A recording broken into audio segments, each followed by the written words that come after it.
Piles ಅನ್ನುವಂಥ ಸಮಸ್ಯೆ ಬಂದರೆ ಒಂದು ನಾವು ಬ್ಯಾಲೆನ್ಸ್ ಡಯಟ್ ತಗೋಬೇಕು.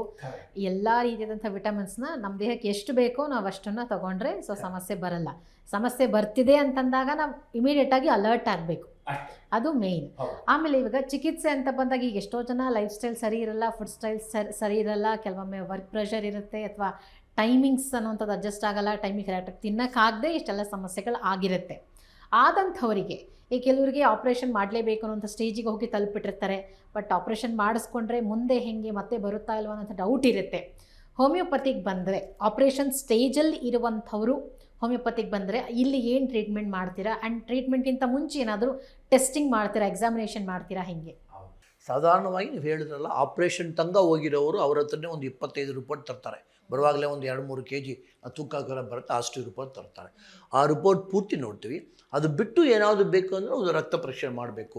ಬೇರೆ ಏನಾದರೂ ಕಾಯಿಲೆಯಿಂದ ಬಂತ ಮಲಬದ್ಧತೆ ಇದೆ, ಇವರು ಆಹಾರ ಪದ್ಧತಿ ಎಲ್ಲ ಚೆನ್ನಾಗಿದೆ ಅಂದರೆ ಥೈರಾಯ್ಡ್ ಪ್ರಾಬ್ಲಮ್ ಇದೆ, ಅಕಸ್ಮಾತ್ ಹೆಂಗಸರು ಅಂದರೆ PCOD ಇದೆ, ಇಲ್ಲಾಂದರೆ ಇವರು ಡಯಾಬಿಟಿಸ್ನಲ್ಲಿ ಔಷಧ ತೊಗೊಳ್ತಾ ಇದ್ದಾರೆ, ಡಯಾಬಿಟಿಸ್ನ ಇನ್ಸುಲಿನ್ ತೊಗೊಳ್ತಾ ಇದ್ದಾರಾ, ಆ ಥರ ಅವ್ರು ಏನು ಆ ಪರಿಸರದಲ್ಲಿ ಏನು ಹೆಂಗಿದ್ದಾರೆ, ಏನು ಸಮಾಚಾರ, ಏನು ತೊಗೊಳ್ತಾ ಇದ್ದಾರೆ ಅಂತ ಕಂಪ್ಲೀಟಾಗಿ ಇದು ಮಾಡ್ತೀವಿ. ಏನಾದರೂ ಬೇಕು ಅಂದರೆ ನಾವು ಇದು ಮಾಡ್ತೀವಿ. ಹೇಳೋ ಥರ ನಾವು ಎಕ್ಸ್ಟರ್ನಲ್ ಎಕ್ಸಾಮಿನೇಷನ್ ಬೇಕು ಅಂತ ಕೆಲ ಟೈಮ್ನಲ್ಲಿ even I got nearly some 20 to 25 female patients piles ಅವರು ಇರ್ತಾರೆ. There is no need for me to examine physically this one. ಹಂಗೆ ಬೇಕು ಅಂದ್ರೆ ನಮ್ಮ ಲೇಡೀಸ್ ಡಾಕ್ಟರ್ ಥರ ಮಾಡ್ತೀವಿ. ಅದೇ ಜೆಂಟ್ಸು ಕೆಲವ್ರಿಗೆ ಅವ್ರಿಗೆ ನೋಡಿದ್ರೆ ಒಂದು ಪೈಲ್ಸ್ ಅಂತ ಏನು ಬರೋದಲ್ಲಿ ಇರುತ್ತಾ, ಅವ್ರು ಹೇಳೋದು ಸಿಂಪ್ಟಮಿಂದ ನಾವು ಮಾಡ್ತೀವಿ ನಾವು. ಸೊ ಅದರಿಂದ ಏನು ಬೇಕೋ ಅದೆಲ್ಲ ಮಾಡ್ತೀವಿ ನಾವು. ಕುಲಂಕುಷವಾಗಿ ವಿಚಾರಿಸ್ತೀವಿ ನಾವು, ಯಾಕೆ ನಿಮ್ಮ ಹ್ಯಾಬಿಟ್ ಹೆಂಗಿದೆ, ಇಲ್ಲ ಡಾಕ್ಟ್ರೇ ಬೆಳಗಿಂದ ಸಾಯಂಕಾಲ ತನಕ ನಾನು ಅಲ್ಲಿ ಒಳಗೆ ಹೋಯ್ತು ಅಂದರೆ ನನಗೆ ಒಂದು ಬಾತ್ರೂಮ್ ಹೋಗಿ ವಿಸರ್ಜನೆ ಮಾಡೋಕ್ಕೆ ಜಾಗನೇ ಸಿಕ್ಕೋಲ್ಲ, ನೀರೇ ಕುಡಿಯೋಲ್ಲ. ಸೊ ನೀವೇ ಆನ್ಸರ್ ಕೊಟ್ಬಿಟ್ಟಿದ್ರ, ಡಾಕ್ಟ್ರೇ 11:30 ಗಂಟೆಗೆ ಮುಂಚೆ ನಾನು ತಿನ್ನೋಕ್ಕೆ ಆಗೋಲ್ಲ, ಆನ್ಸರ್ ಕೊಟ್ಬಿಟ್ಟಿದ್ದೀರ.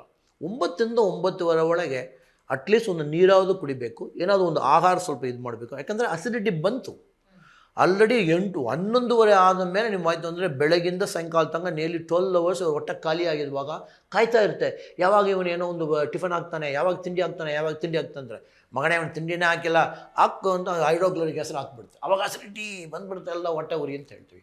ಆದಷ್ಟು ಬೆಳಗ್ಗೆ ಒಂದು ಒಳ್ಳೆ ತಿಂಡಿ ತಿನ್ನೋದು ಒಳ್ಳೆಯದು. ಒಳ್ಳೆ ತಿಂಡಿ ಒಂದು ತಿನ್ನೋದು ಮಾತ್ರದಿಂದನೇ ನಿಮ್ಮ ಎಲ್ಲ ಕಾಯಿಲೆನೂ ಒಂದು ಕಮ್ಮಿ ಮಾಡ್ಬೋದು. ಎಲ್ಲ ಕಾಯಿಲೆನೂ ಹಂಗೆ ಹೋಗಲ್ಲ. ಫಾರ್ ಎಕ್ಸಾಂಪಲ್ ಡಯಾಬಿಟಿಸ್ ಇರೋರು ಬೆಳಗ್ಗೆ ಮಿಸ್ ಮಾಡ್ಕೊಳ್ಬಾರ್ದು, ಔಷಧ ತೊಗೋಬೇಕು, ಇನ್ಸುಲಿನ್ ತೊಗೋಬೇಕು, ಅವ್ರು ತೊಗೊಳ್ಳೋದು ಒಳ್ಳೆಯದು. ಅದೇ ಥರ ಪೈಲ್ಸ್ ಇರೋರು, ಹೊಟ್ಟೆನಲ್ಲಿ ಸ್ವಲ್ಪ ಥೈರಾಯ್ಡ್ ಇರೋರಿಗೆಲ್ಲ ಒಂದು ಇಂಟ್ರೆಸ್ಟೇ ಇರೋಲ್ಲ, ಎಲ್ಲ ಒಂದು ಲವಲಿಗೆ ಇರೋಲ್ಲ, ಸುಮ್ಮನೆ ಪೋಸ್ಟ್ಪೋನ್ ಮಾಡ್ತಾ ಇರ್ತಾರೆ. ಆ ಟೈಮ್ ಹೋಗಿ ಸ್ವಲ್ಪ ಎನರ್ಜಿ ಚೆನ್ನಾಗಿರುತ್ತೆ. ಆವಾಗ ಏನಾಗುತ್ತೆ, ನಾವು ಕೊಡೋದು ಹೋಮಿಯೋಪತಿ ಔಷಧ ಫಸ್ಟ್ ಏನು ಮಾಡ್ತೀವಿ ಅಂದರೆ, ನೀವೇನಾದ್ರು ಔಷಧ ತೊಗೊಳ್ತಾ ಇದ್ದೀರಾ ತೊಗೊಳ್ಳಿ. ಫಾರ್ ಡಯಾಬಿಟಿಸ್ ಏನಾದ್ರು ತೊಗೊಳ್ತಾ ಇದ್ದೀರಾ, ಇನ್ಸುಲಿನ್ ತೊಗೊಳ್ತಾ ಇದ್ದೀರಾ, ಹಾರ್ಟ್ ಪ್ರಾಬ್ಲಮ್ ಇದೆ ಔಷಧ ತೊಗೊಳ್ತಾ ಇದ್ದೀನಿ, ನಿಮ್ಮ ಪದ್ಧತಿಯನ್ನು ನಾವು ಯಾವುದು ಮುಟ್ಟಲ್ಲ. ಆ ಜೊತೆಯಲ್ಲಿ ನಾವು ಒಂದು ಕವಚ ಕೊಡ್ತೀವಿ. ನಾವು ಥರ್ಡ್ ಟೈಮ್ನ ಹೇಳೋದು, all allopathy brothers also know very well. ಒಂದು ಒಳ್ಳೆ ಎಫೆಕ್ಟ್ ಇದೆ ಅಂದರೆ 2 ಸೈಡ್ ಎಫೆಕ್ಟ್ ಇರ್ಬೋದು. ಸೈಡ್ ಎಫೆಕ್ಟ್ ಇಲ್ಲದೆ ಯಾವ ಮೆಡಿಸಿನು ಇಲ್ಲ. ಆ ಸೈಡ್ ಎಫೆಕ್ಟನ್ನು ನಮ್ಮ ಹೋಮಿಯೋಪತಿ ಔಷಧ ಬಿತ್ತು ಅಂದರೆ ನಿಮ್ಮ ಲಿವರ್ ಕಾಪಾಡಿ ಕಿಡ್ನಿ ಕಾಪಾಡೋಕ್ಕೆ ನಾವು ಫಸ್ಟ್ ಔಷಧ ಕೊಟ್ಬಿಡ್ತೀವಿ. ಇಷ್ಟೊಂದು 5 ವರ್ಷ ತೊಗೊಳ್ತಾ ಇದ್ದಾರೆ, 2-3 ಪೈಲ್ಸ್ ಆಪ್ರೇಷನ್ ಮಾಡ್ಕೊಂಡಿದ್ದಾರೆ, ಇಲ್ಲಾಂದರೆ ಫಿಸ್ಟುಲಾ ಮಾಡ್ಕೊಂಡಿದ್ದಾರೆ, ಇದಾದ ಮೇಲೆ ನಮ್ಮ ಹತ್ರ ಬಂದಿದ್ದಾರೆ ಅಂದರೆ ನಮಗೆ ಗೊತ್ತಾಗುತ್ತೆ. ಫಸ್ಟ್ ಇವರು ಲಿವರ್ ಕಾಪಾಡು, ಆವಾಗ ಎಂಜೈಮೆಟಿಕ್ ಆ್ಯಕ್ಟಿವಿಟಿ ಚೆನ್ನಾಗಿರುತ್ತೆ. ಸ್ವಲ್ಪ ಇವರು ಇಲ್ಲ ಡಾಕ್ಟ್ರೇ ನಾವೆಲ್ಲ ಕೂರ್ಗವರು, ನನಗೆ ಇದು ಪೋರ್ಕ್ ತಿನ್ನಲೇಬೇಕು, ಇಲ್ಲಾಂದರೆ ಕುಡಿದಿಲ್ಲ ಅಂದರೆ ನಮಗೆ ಕಾಯಿಲೆ ಬಂದುಬಿಡು ಅಂತ ಹೇಳ್ತಾ ಇರ್ತಾರೆ. ಕೆಲವರೆಲ್ಲ ತಮಾಷೆ ಥರ ಹೇಳೋರು ಇರ್ತಾರೆ.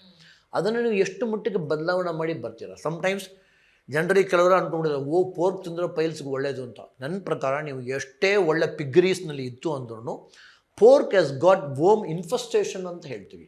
ಸಾಧಾರಣವಾಗಿ ಏನೋ ನಾಟಿ ಅದೆಲ್ಲ ಹೇಳ್ತಾರಲ್ಲ, ಬೀದಿನಲ್ಲಿ ಓಡಾಡ್ತಾ ಇರೋದೆಲ್ಲ ಹೋಗಿ ಈವನ್ ಫಿಕಲ್ ಕಂಟಾಮಿನೇಷನ್ ಎಲ್ಲ ತಿನ್ನುತ್ತೆ.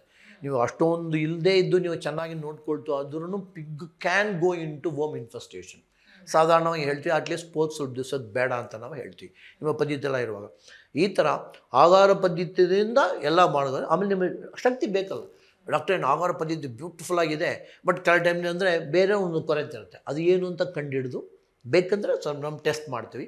ಇಲ್ಲಾಂದರೆ ನಮ್ಮ ಔಷಧ ಬಿಡ್ತಾನೆ ಹೇಳಿದ್ರಲ್ಲ ನೀವು ಬ್ಯೂಟಿಫುಲ್ಲಾಗಿ ಆಪ್ರೇಷನ್ ಮಾಡ್ಕೊಳ್ಳೋದು ನಾಳೆ ಮಾಡ್ಕೊಳ್ಬೇಕು ಅಂತ ಬರೋರು ಎಷ್ಟೋ ಜನರು 80% 2 ದಿವಸ ಚೆನ್ನಾಗಿವರು ಅಂತ ಇರ್ತಾರೆ.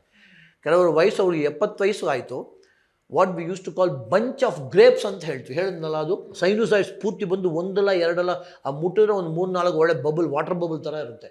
ಯಾವಾಗ ಬೇಕಾದ್ರೂ ಒಡೆದ್ಬಿಡುತ್ತೆ ಅಂತ ಇರುತ್ತೆ. ಅವ್ರಿಗೆ ನಮ್ಮ ಔಷಧ ಕೊಟ್ಟಿದ್ವಿ, 1 ತಿಂಗಳಿನಲ್ಲಿ ಡಾಕ್ಟರ್ ಎಲ್ಲ ಒಳಗೆ ಹೋಗ್ಬಿಡಿದೆ, ತುಂಬ ಇದು ಆ ಥರನೂ ಇದಿರುತ್ತೆ. ಬಟ್ ಈ ಥರ ಎಲ್ರಿಗೂ ಒಂದು 100 ಜನ ಬರ್ತಾರೆ, ಎಲ್ಲ ಹಿಂದ್ಗಡೆ ಎಲ್ಲ ತುಂಬ ಇದು ಥರ ಇದೆ, ಎಲ್ರಿಗೂ ಸರಿಯಾಗ್ಬಿಡ್ತಾ 80% ಚೆನ್ನಾಗಾಗ್ಬೋದು. ಒಬ್ಬೊಬ್ಬರಿಗೆ ಇನ್ನೂ ಸ್ವಲ್ಪ ಅಡಿಷ್ನಲ್ ಬೇಕಾಗ್ಬೋದು.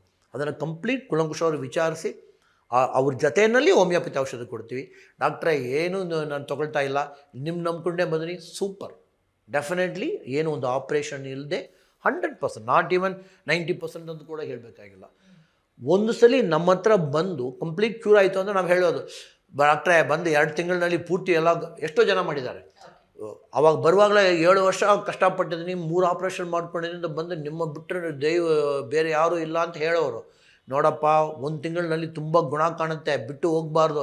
ಆಯ್ತು ಅಂತಾರೆ.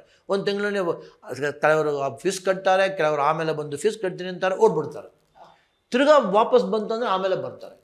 ಬಟ್ ಕಂಪ್ಲೀಟಾಗಿ ನಾವೇನೇ ಹೇಳೋದಂದ್ರೆ ಪೈಲ್ಸು ಔಷಧ ಕಷ್ಟ ಇತ್ತು, ಬಂದಿದ್ದೀರಾ, ಹೋಮಿಯೋಪತಿ ಔಷಧ ಬಿಡ್ತಾ ನಿಮಗೆ ಪೈಲ್ಸ್ ಕಂಪ್ಲೀಟು ಸಿಮ್ಟಮ್ಸ್ ಎಲ್ಲ ಹೋಯ್ತು. 6 ತಿಂಗಳು ನನಗೆ ಏನೂ ತೊಂದರೆ ಇಲ್ಲ.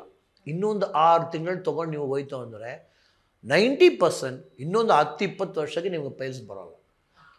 ಇದನ್ನು ನೋಡ್ತು ಅಂದರೆ ನಮ್ಮದೆಲ್ಲ ತುಂಬ ಚೀಪ್ ಕಾಣುತ್ತೆ.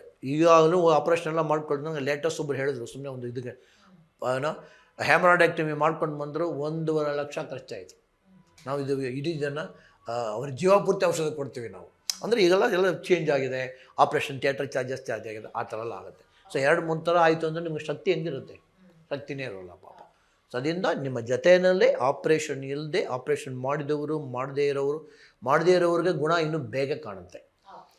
ಆ ಥರ ಮಾಡ್ಬೋದು. ಓಕೆ, ಇನ್ನು ಹೆಮರಾಯ್ಡ್ಸ್ ಅಂತ ಹೇಳಿದ್ರಿ ಸ್ಟಾರ್ಟಿಂಗಲ್ಲೇ. ಹೆಮರಾಯ್ಡ್ಸ್ ಅಂದ್ರೇನು, ಪೈಲ್ಸ್ಗೂ ಹೆಮರಾಯ್ಡ್ಸ್ಗೂ ಡಿಫ್ರೆನ್ಸ್ ಏನು?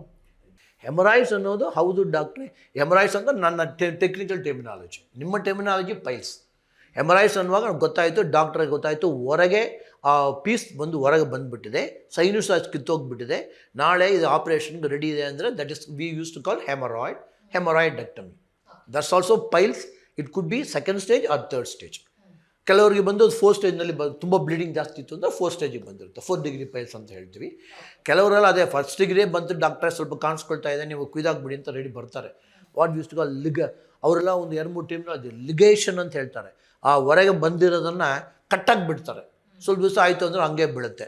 ಇನ್ನೊಬ್ರು ಏನು ಮಾಡ್ತಾರೆ ಅಂದರೆ ಕುಯ್ದೇ ಆಗ್ಬಿಡೋಣ, ಲಿಗೇಷನ್ ಬ್ಯಾಂಡಿಂಗ್ ಅಂತ ಹೇಳ್ತಾರೆ, ಸುಮ್ಮನೆ ಒಂದು ಬ್ಯಾಂಡ್ ಥರ ಮಾಡಿ ಬಿಟ್ಟಿರ್ತಾರೆ, ಸ್ವಲ್ಪ ಆಗ್ಬೋದು.